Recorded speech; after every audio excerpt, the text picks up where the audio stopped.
सो hey guys, welcome back. इस video में arrays का प्रैक्टिकल इम्प्लीमेंटेशन देखेंगे जो मैंने आपको लास्ट वीडियो में बताई थी। ठीक है, तो एरेस बनाने के मैंने आपको तरीके बताए थे। मैंने बेसिकली टेम्पलेट आपको बनाए थे, बना के दिखाए थे ना, ऐसे करके कुछ नम्स और 5 ऐसे करके मैंने टेम्पलेट बनाए हुए थे। ठीक है ना, तो अभी देखो मैं सिर्फ इंटीजर लेके चल रहा हूँ, लेकिन ये सभी जितने डेटा टाइप्स अवेलेबल हैं उन सभी के लिए आप इनको इम्प्लीमेंट कर सकते हो। It may be a float, it could be a double character, what are data types you want to use, you can use in place of integer. Okay, तो आप इंटीजर के जगह पे कोई भी एरेस बना सकते हो। तो देखो मैंने यहाँ पे साइज लिया हुआ है 5। अब देखो एरे मैंने यहाँ पे डिक्लेयर किया है 5। ठीक है ना, तो सबसे पहले डिक्लेरेशन देखते हैं, फिर उसको कैसे इम्प्लीमेंट करना है वो देखेंगे हम लोग। तो देखो कैसे कैसे आप एरे को डिक्लेयर कर सकते हो। एक तो आप ऐसे कर सकते हो, ठीक है। दूसरा आप ऐसे कर सकते हो, ठीक है। तो ये क्या करेगा ऑटोमेटिकली क्या करेगा, साइज असाइन कर लेगा। मैं यहाँ पे वेरिएबल का नेम चेंज करते रह रहा हूँ, ठीक है ना, वरना कंपाइल एरर आ जाएगा हम लोग के सामने। ठीक है, तो देखो ये कंपाइलर जब इस कोड को कंपाइल करेगा तो इसको काउंट करेगा। ठीक है ना, तो 1 2 3 4 एलिमेंट्स इसके अंदर हैं, तो इसको ये क्या करेगा ऑटोमेटिकली 5 इसको ये वैल्यू असाइन कर देगा। ठीक है ना, तो आप ना इसको करो चाहे इसको करो, दोनों ही एक ही बराबर है। ठीक है, एक तो ऐसे डिक्लेरेशन हो गया। फिर आप चाहो तो ऐसे भी डिक्लेयर कर सकते हो, इंटीजर नम्स 2। ठीक है ना, सपोज मैंने 5 दिया यहाँ पे। अब चाहते हो कि कुछ एलिमेंट्स एक जैसे हों, लाइक देखो मैं यहाँ पे ऐसे का डिक्लेयर कर दूँ 0 3 डॉट्स 4 इक्वल्स टू 1। इसका मतलब क्या हुआ कि जस्ट फॉर एग्जाम्पल इसके अंदर जितने भी एलिमेंट्स होंगे 1 1 1 1 1। ठीक है ना, तो देखो इसके अंदर 5 एलिमेंट हैं, पांचों के पांचों क्या हैं, 1 है। ठीक है, तो आप ऐसे डिक्लेयर कर सकते हो। आप इसका स्क्रीनशॉट ले लो चाहो तो, क्योंकि इसको आप बार बार देखोगे तो आपको ये कोड अच्छे से याद रहेगा। ठीक है ना, तो मैं थोड़ा बड़ा कर देता हूँ। ये तो हो गया, ये भी डिक्लेरेशन है। फिर आप ऐसे भी कई जगह देखे होंगे, इंटीजर नम्स 3 5 इक्वल्स टू 1। इसका मतलब क्या है, इसका मतलब ये है, देखो यहाँ पे फर्स्ट एलिमेंट को छोड़ के बाकी सभी एलिमेंट क्या हो जाएंगे, 0 0 0 हो जाएंगे। ठीक है ना, अब देखो एरे में जब आप एरे में आते, मतलब जब आप एरे पढ़ते हो तो आप नॉर्मल काउंटिंग कैसे करते हो। नॉर्मल काउंटिंग कोई भी करता होगा, 1 2 करता होगा, 1 2 3 4 5 ऐसे करता होगा। लेकिन एरेज में ऐसा नहीं होता है। एरेज में या फिर कंप्यूटर हमेशा 0 को भी काउंट करता है।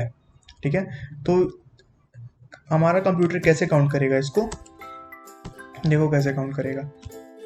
इसको ये क्या समझेगा, 1 प्लेस को, इसको 0 पड़ेगा ये। ठीक है ना, ये 0 पोजीशन पे कौन है, ये है। जैसे आप लोग छोटे क्लासेस में अगर एपी पढ़ोगे, अरिथमेटिक प्रोग्रेशन, तो वहाँ भी ऐसे ही होता था। 0th पोजीशन पे कौन है, 1th पे कौन है, 2nd पे कौन है, ऐसे करके ऐसे होता था। 2nd पे है, ये 3rd पे है, 4th पे है। ठीक है ना, तो ये देखो बेसिकली इसके लोकेशंस हैं। अब लोकेशंस को एरे में बोला जाता है इंडेक्स। ठीक है, इसको इंडेक्स बोला जाता है, तब वो सही होता है। ठीक है, तो देखो ये मैंने कमेंट किया हुआ है, इससे आप कंफ्यूज मत होना। जो ये कोड्स हैं हाईलाइटेड, ये एक्चुअल में कोड्स हैं, ये बाकी सब कमेंट्स मैंने आपको समझाने के लिए लिखा है यहाँ पे। ठीक है, तो ऐसे आप समझ जाना। तो मैं क्या करता हूँ, इसको कट करके इसके सामने कर देता हूँ कि आपको इजी लगे समझ लेना। कहाँ गया, सॉरी, इसको मैं एक काम करता हूँ, इसको कट करके, कि आप इसका स्क्रीनशॉट लोगे ना, तो इसलिए मैं कट कर दिया, पेस्ट कर दिया। सिमिलरली मैंने इसको भी ऐसे कर दिया।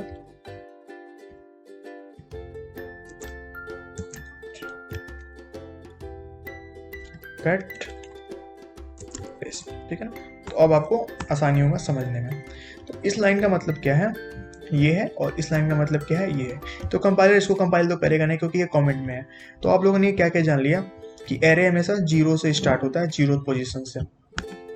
देखो कैसे मैंने यहाँ पे लिखा था 1 क्या है, 0 पोजीशन पे। कैसे आप जानोगे, कैसे आप एक्सेस करोगे, अब देखो इम्प्लीमेंट करके देखते हैं।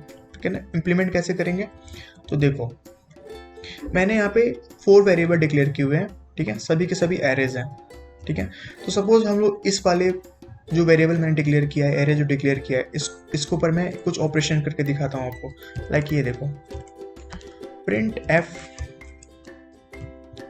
ठीक है ना, प्रिंट करा के देखते हैं कि उस जगह पे एक्चुअली है क्या। तो मैं क्या करता हूँ, नम्स, ये देखो यहाँ पे आप इंडेक्स दोगे, ठीक है। इंडेक्स कैसे दोगे, अब देखो इंडेक्स हमेशा साइज से ज़्यादा नहीं दे सकते, ठीक है ना, साइज -1। ऐसे देखो इस एलिमेंट का साइज कितना है, 5 है ना, तो इसके आप index max to max index कितने हो सकते हैं, देखो यहाँ पे 4 दिया हुआ है, ठीक है, तो आप 4 ही दे सकते हो। अगर आप 5 दोगे तो एरर दिखाएगा, ठीक है, तो आप यहाँ पे 4 दे सकते हो। तो चलो चेक करा के इसको कंपाइल करा के चेक करते हैं कि 4th पोजीशन पे इंडेक्स 4 पे कौन सा एलिमेंट है। क्या लगता है, क्या आपको आउटपुट आएगा, 5 आएगा ना। चलो प्रिंट कराते हैं। तो देखो यहाँ पे हमारा आउटपुट क्या आ रहा है, 5 आ रहा है, ठीक है ना, देखा। तो ऐसे ही अगर मैं यहाँ पे 0th पोजीशन पे चेक करूंगा तो देखो 1 आ रहा है, ठीक है ना। तो ऐसे ही देखो ये काम करता है। आप यहाँ पे 0 कर सकते हो, 1 कर सकते हो, 2, 3, 4, जैसे आप इंडेक्स को बदलते जाओगे सिमिलरली वैल्यू वैसे ही ऐसे आपको आउटपुट होके मिलती जाएगी, ठीक है ना। ये सेम इसमें भी ऐसे ही नीचे वाले जो वेरिएबल है nums1 पे, इस पे ये भी लागू करेगा। देखो मैं अगर 1 करूं और 0 इंडेक्स पे चेक करूं तो क्या प्रिंट करेगा, ठीक है, क्या प्रिंट करेगा,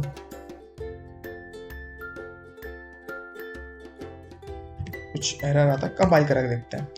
तो यहाँ पे क्या आ रहा है, num1 अनडिक्लेयर्ड। तो देखो num1 नहीं है, एक्चुअली nums है। तो मैं यहाँ पे कंपाइल फिर से कराया और देखो 1 यहाँ पे प्रिंट हो गया। इस बार मैंने इस वाले वेरिएबल को लिया था, ठीक है ना, 7th लाइन वाले को, तो 1 प्रिंट हो गया। अब देखो एक बार क्या करते हैं हम लोग, साइज से ज़्यादा इंडेक्स वैल्यू को करा के प्रिंट करके देखते हैं। लाइक देखो मैंने यहाँ पे साइज 5 डिक्लेयर किया हुआ है, ठीक है ना। इसका साइज कितना होगा बताओ मुझे, इसका साइज होगा 4, क्योंकि इसके अंदर 4 एलिमेंट्स हैं। तो चलो हम लोग क्या करते हैं, 4th इंडेक्स लगा के देखते हैं। इसका मैक्स टू मैक्स इंडेक्स कितना आएगा, अगर आप इंडेक्स निकालो तो 0, 1, 2, 3, यानी इसमें 3 से ज़्यादा इंडेक्स मैं नहीं ले सकता। अगर लेने की कोशिश करूँगा तो क्या आ जाएगा, एरर आ जाएगा, ठीक है, एरर आ जाएगा। तो देखो कैसे, अब मैं देखो क्या करता हूँ, यहाँ पे फोर्थ पोजीशन पे जो 4th इंडेक्स पे जो वैल्यू है उसको प्रिंट कराने की कोशिश करता हूँ। तो देखो क्या आएगा, 1 आ रहा है, तो इट्स गार्बेज वैल्यू, ठीक है ना, अभी 1 आ रहा है। चलो 5th वैल्यू करा के देखते हैं, 2 आ रहा है, ठीक है, फिर 6 को करा के देखते हैं। तो गाइस देखो ये एक्चुअल वैल्यू नहीं है, 10 को करा के देखते हैं, देखा 16 आ रहा है। तो ऐसे ये क्या होगा, काउंटिंग बढ़ती जाएगी। अब क्या नंबर आएगा वो भाई कंपाइलर पे डिपेंड करता है, आपका कंपाइलर कौन सा है, लेकिन इट्स अ गार्बेज वैल्यू। ऐसा ये बहुत ही डेंजरस प्रोग्राम हो जाता है जब आप किसी एरे के साइज से ऊपर के एलिमेंट्स को एक्सेस करने की कोशिश करते हो, ठीक है। तो कई बार एरर दिखाता है, लेकिन आपके कंपाइलर पे डिपेंड करता है कि आप कौन सा कंपाइलर यूज कर रहे हो, इसलिए एरर मेरा नहीं दिखा रहा है। मेरा MingW कंपाइलर है, ठीक है। तो आप ऐसे क्या कर सकते हो, एरे को डिक्लेयर कर सकते हो। तो मैं क्या करता हूँ, कन्फ्यूजन हो जाए सबको, मैं क्या करता हूँ, डिलीट करता हूँ। आप लोगों ने इंडेक्स समझ लिया, समझो ऐसे ही अगर एक 10 होता साइज तो ये ऐसे होता 6, 7, 8, 9, 10, तो ये ऐसे हो जाएगा। एक और स्पेस और इसके ऊपर हो जाएगा 5, 6, 7, 8, 9। अब इससे मत कंफ्यूज हो ना कि मैंने यहाँ पे 1, 2 लिखा है तो 1 है, 3 है तो 2 है, ऐसा कुछ नहीं। आप यहाँ पे कोई वैल्यू दे सकते हो, सपोज 8 दे सकते हो, 25 दे सकते हो, आप जो नंबर चाहो वो नंबर दे सकते हो, ठीक है ना। मेरा मेन कॉन्सेप्ट क्या था कि आप वैल्यू यहाँ पे क्या डालोगे और इंडेक्स कैसे इसको करोगे। इंडेक्स हमेशा 0 से स्टार्ट होगा और ऐसे +1 होते जाएगा जैसे ऐसा एलिमेंट को एक्सेस करोगे। तो सपोज अगर मुझे, ठीक है, अगर मुझे 76 को प्रिंट कराना तो मुझे क्या करना होगा, तो मैं क्या करूंगा, printf। तो 76 कैसे प्रिंट होगा, मैं यहाँ वेरिएबल नेम टाइप करता हूँ, अब इंडेक्स वैल्यू यहाँ पे प्रिंट होगी। तो 76 कहाँ पे है, देखो आप ऐसे काउंट करोगे 0, 1, 2, 3, 4, 5, ठीक है। तो 5th इंडेक्स पे हमारा क्या है, मैंने क्या किया, यहाँ पे सेमीकोलन डाला और कंपाइल कराया, तो देखो 76 यहाँ पे प्रिंट हो जा रहा है ना। तो आप ऐसे एलिमेंट्स को एक्सेस करोगे एरेज में। तो देखो ये तो इंटीजर था, ऐसे ही आप किसी भी वैल्यू को प्रिंट करा सकते हो। लाइक अगर मैं यहाँ पे फ्लोट ले लेता हूँ, फ्लोट डेसिमल्स, ठीक है ना, फिलहाल 4 एलिमेंट्स लेते हैं, ज़्यादा लंबा ना हो जाए। तो आप इसके अंदर अब डेसिमल वैल्यू करा सकते हो, वो 1.3, 2.2, 4, 5.4, 8.1, देखा। तो आप डेसिमल अब एरे बना सकते हो, ऐसे कैरेक्टर एरे बना सकते हो, लेटर्स या वोवेल्स बनाते हैं। वोवेल्स कितने होते हैं? 10 होते हैं, 5 होते हैं, 5 होते हैं, ठीक है। तो यहाँ पे आप कैरेक्टर के बना सकते हो, A-E-I-O-U,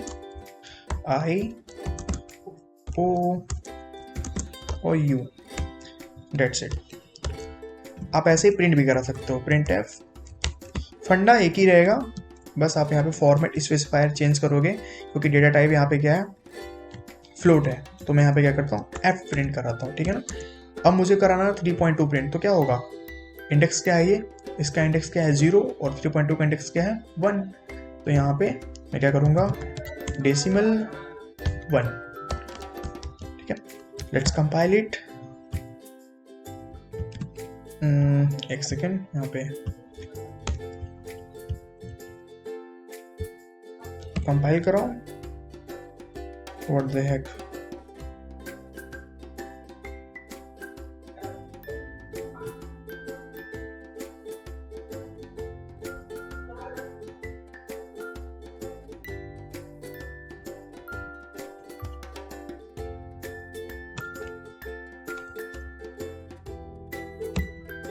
तो देखो यहाँ पे प्रिंट हो गया यार। सी लैंग्वेज बहुत ही टिपिकल लैंग्वेज है, तो आप ये ध्यान रखो कि आप जो इन्वर्टेड यूज कर रहे हो, ठीक है ना, डबल इन्वर्टेड और सिंगल इन्वर्टेड, उसका भी आप ख्याल रखो। देखो मैंने यहाँ पे सिंगल इन्वर्टेड का यूज किया था तो एरर आ रहा था, ठीक है ना।